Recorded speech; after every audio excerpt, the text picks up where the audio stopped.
काट रही ये बस्तियां गोद में तराई की, थारू के बसेरे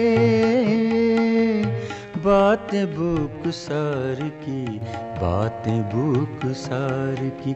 सिमटती बस्तियां, सिमटती बस्तियां, सिमटती बस्तियां, सिमटती बस्तियां, सिमटती बस्तियां, सिमटती बस्तियां।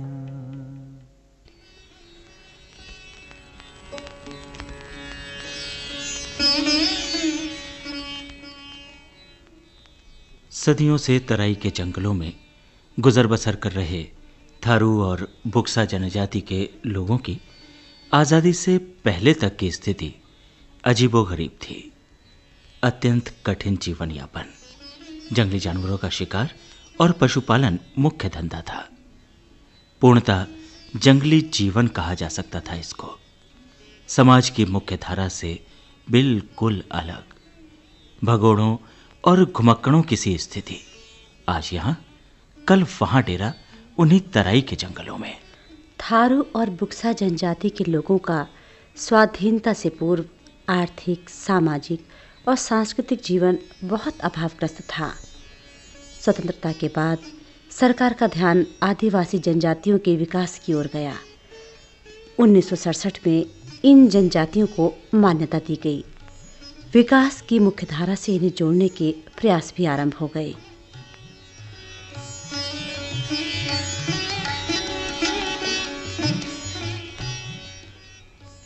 उत्तरांचल का तराई भाबर ही एक ऐसा क्षेत्र था जिसे 1947-48 में जंगल काटकर बसाया गया। देश के विभाजन के चलते हजारों शरणार्थी परिवारों को यहाँ पर बसाया गया। तराई के जंगलों का कटान करके इन्हें कृषि योग्य बनाया गया।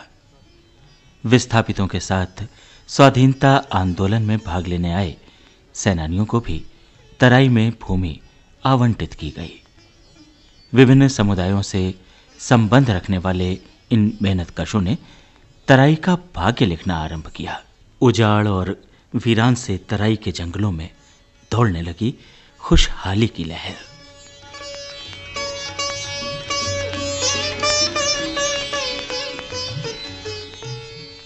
अब प्रश्न ये है कि उन जंगलों में रह रहे थारू और बुक्सा लोगों में विकास की उस हलचल का क्या असर हुआ।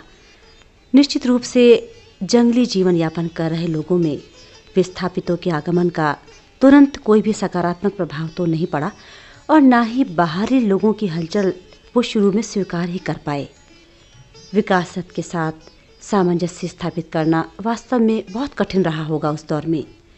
जनजाति के ये लोग आज भी उस दौर की बातों को आपस में चर्चा का विषय बनाते हैं।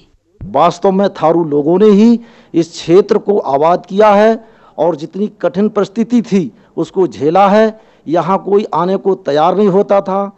ये तराई का इलाका मच्छरों का इलाका था, काला पानी के रूप में जाना जाता था। मलेरिया इतनी भयंकर होती थी कि कोई गांव के गांव नष्ट हो जाते थे, डर के मारे कोई आते नहीं थे। जब हमारा देश आज़ाद हुआ तो उस समय पाकिस्तान से यहाँ बहुत से नागरिक विस्थापित होकर आए और यहाँ पर रहने लगे।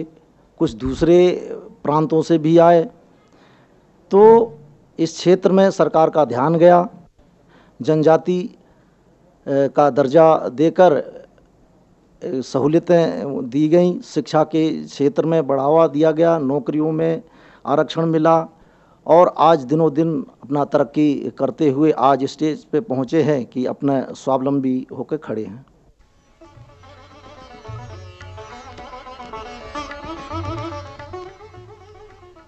धीरे धीरे थारू बुक्सा लोगों को विकास की परिभाषा समझ आने लगी।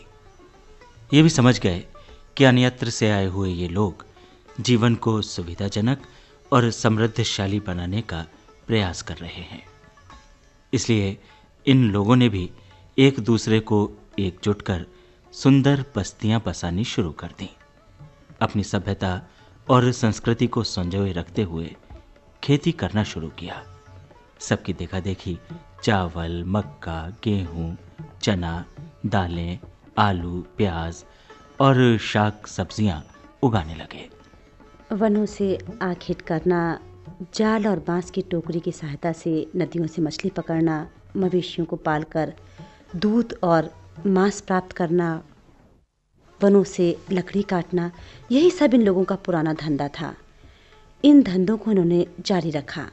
शुरुआती दौर में भ्रमणशील रही ये जातियाँ आर्थिक साधनों के विकास के कारण स्थिर जीवन व्यतीत करने लगी। थारू और बुक्साओं की अपनी विलक्षण संस्कृति रही है। रंग बिरंगे कपड़ों, अजीबोगरीब आभूषणों से सुसज्जित नर नारियों ने स्वतः ही सबका ध्यान अपनी तरफ खींचा। इनकी असाधारण विलक्षणता ने सरकार का ध्यान भी आकृष्ट किया। इनकी सभ्यता और संस्कृति की तरफ भी सरकार का ध्यान गया। इनके रस्मों रिवाज, नृत्य, गान, परिधान और खान पान के चुंबकीय आकर्षण के कारण इनकी सभ्यता और संस्कृति को सुरक्षित रखने का बीड़ा सरकार ने उठाया।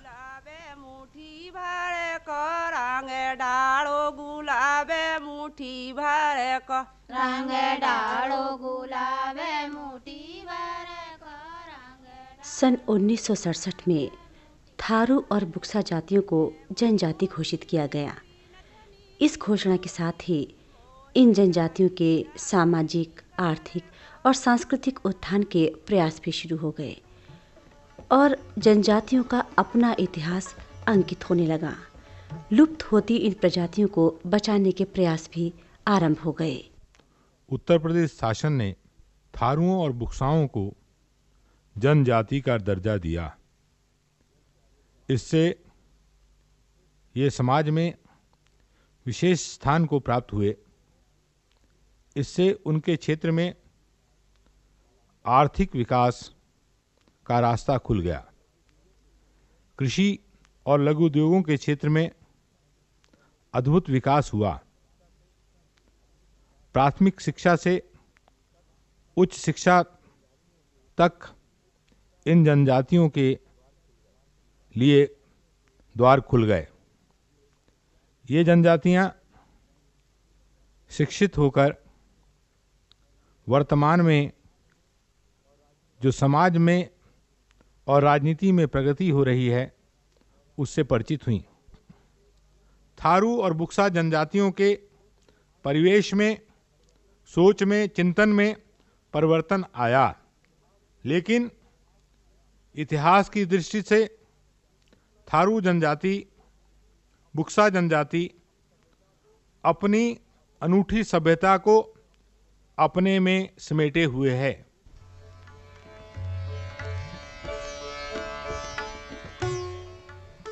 वर्तमान में इनका जीविकोपार्जन का मुख्य साधन है परंपरागत कृषि और पशुपालन। कृषि औजार जैसे हल, जुआ, दराती, धनियाली, ये सब ये खुद बनाते हैं। बैलगाड़ी हाटों से खरीद कर लाते हैं और कुछ परिवारों के सदस्य लकड़ी और लोहे का काम भी करते हैं।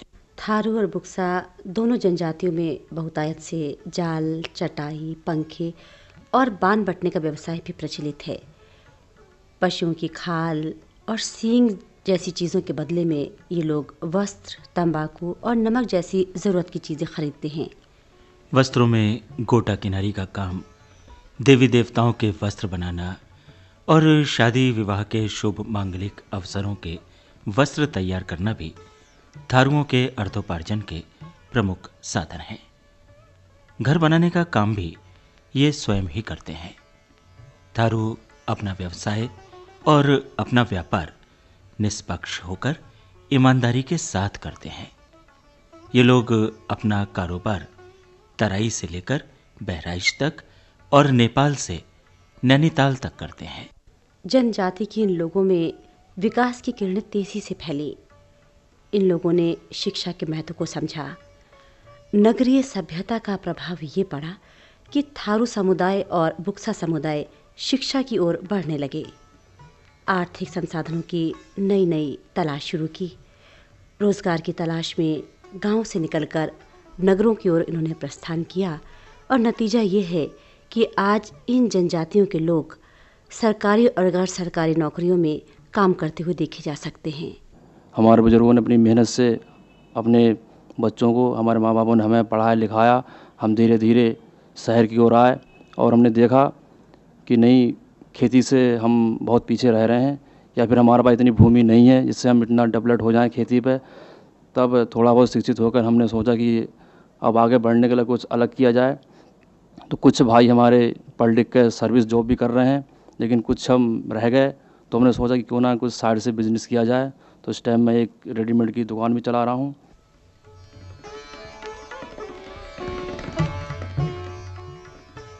आधुनिक युग में थारू बुक्साओं के जीवन में भी परिवर्तन आया है।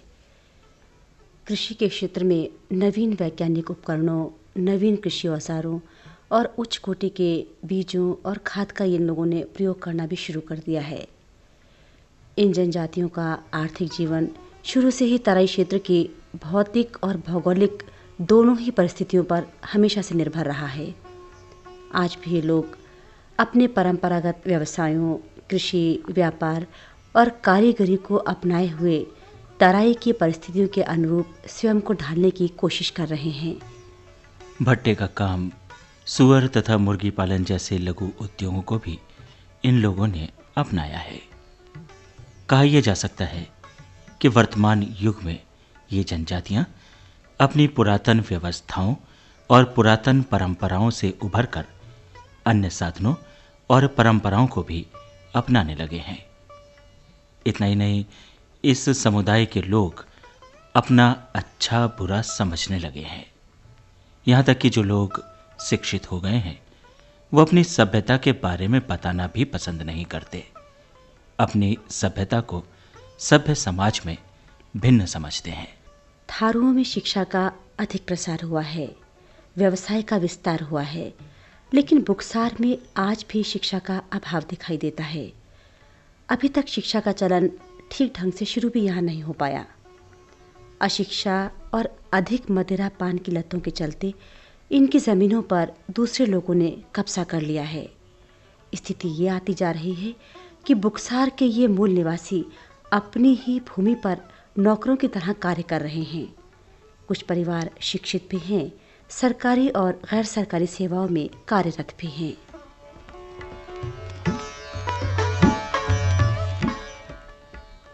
बुक्सा लोग अपनी कमियों को खुद महसूस भी करते हैं। वो ये जानते हैं और समझते भी हैं कि समाज को शिक्षित न करने के दुष्प्रभाव बुक्सा समाज पर पड़ रहे हैं।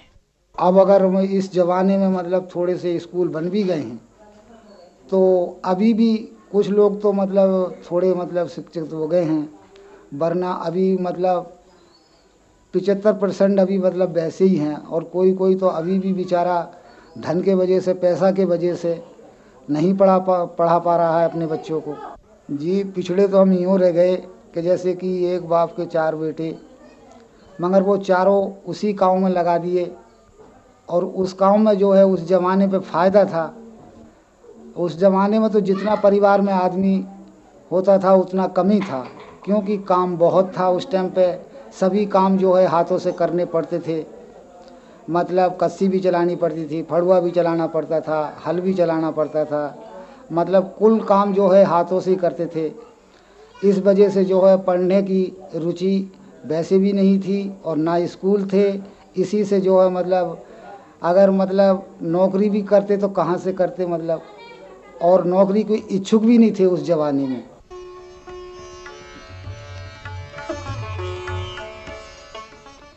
जीविकोपार्जन के साधनों का सीधा प्रभाव थारू बुक्साओं के खान पान पर दिखाई देता है। प्रारंभ में ये लोग मुख्यतः धान की खेती करते थे, मछली पकड़ने का शौक रखते थे और आज भी पसंदीदा भोजन इनके चावल और मछली हैं। नदियों से मछली और ख़ासकर झींगा मछली मारकर भोजन में चावल के साथ प्रयोग करने का शौक रखते हैं। जंगलों से बेर लाकर चटनी बनाई जाती है। मक्का की रोटी, दाल, शाक सब्जी, दूध, दही, ज्वार, चना, मटर, ये सब शाकाहारी भोजन हैं। इसके अलावा मांस भी पसंद करते हैं। थारू और बुक्सा दोनों जनजातियों का मुख्य और सबसे प्रिय पेय पदार्थ मदिरा है। चावल द्वारा बनाई गई जाड़ नामक मदिरा का ये अधिक सेवन करते हैं। सामाजिक समारोहों में ये लोग गुड़ चने का वितरण करते हैं। किसी उत्सव और सांस्कृतिक समारोह पर हलवा पूरी के प्रीति भोज का रिवाज है। थारुओं में प्रातःकाल के भोजन को कलेवा, दोपहर के भोजन को भिचनी और शाम के भोजन को बेरी कहते हैं। अपने अतिथि को ये लोग भात खिलाना पसंद करते हैं। भमूरा यानी कि चावल की रोटी भी ये लोग पसंद करते हैं। उड़द की दाल और कढ़ी इन लोगों का विशेष प्रिय भोजन है। मिष्ठान में गुलूकंद और सूजी की मिठाई बनाना पसंद करते हैं। रहन सहन, खान पान, शक्ल सूरत, हर दृष्टि से थारू और बुक्सा इन दोनों जनजातियों की अपनी अलग जीवन शैली है। देशज सभ्यता का प्रभाव होने के बावजूद भी अपनी पुरानी सभ्यता और पुरानी संस्कृति से ये लोग स्वयं को जोड़े हुए हैं। इन जनजातियों की सांस्कृतिक धरोहर को इतिहास के पन्नों से लुप्त होने से बचाने के प्रयास में इन बस्तियों में जाकर इतिहासकारों ने शोध किया है। एक विचारधारा थारू संस्कृति पर बनाई और अपने शोध छात्रों को इन क्षेत्रों में भ्रमण करने के लिए भेजा,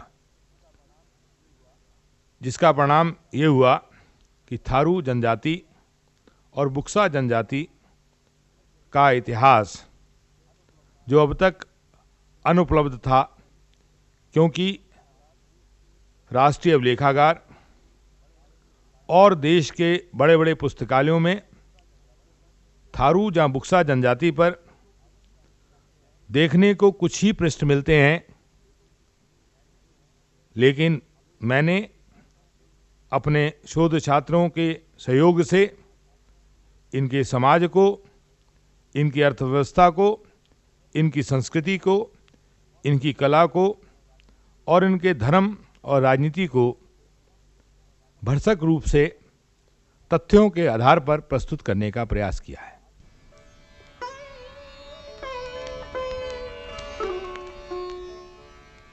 इतिहासकारों द्वारा थारू और बुक्सा जनजातियों पर शोध किए गए हैं। ये शोध इस बात का प्रमाण है कि आज आम नागरिक जनजाति की सभ्यता और संस्कृति के प्रति आकर्षित है। देश में रहते हुए भी देश से अलग थलग अकेली जंगली जिंदगी जी रहे लोगों को जनजाति घोषित करना वास्तव में राष्ट्र की मुख्य धारा से जोड़ना है।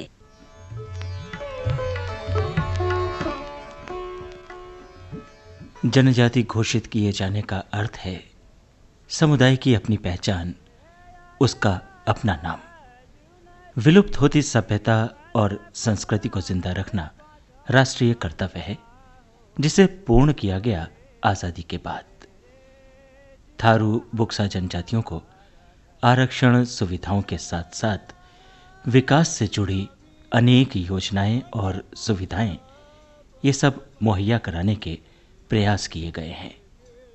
जनजाति के कारण अनेक प्राथमिकताओं के हकदार बने हैं थरुआट और बुक्साड़।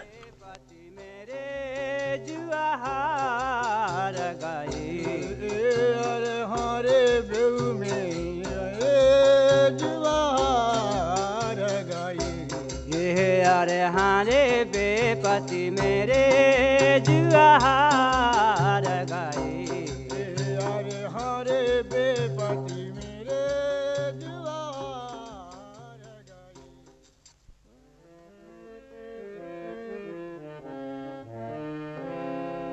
सिमट रही ये बस्तियां गोद में तराई की, थारू के बसेरे बातें बुकसार की, बातें बुकसार की।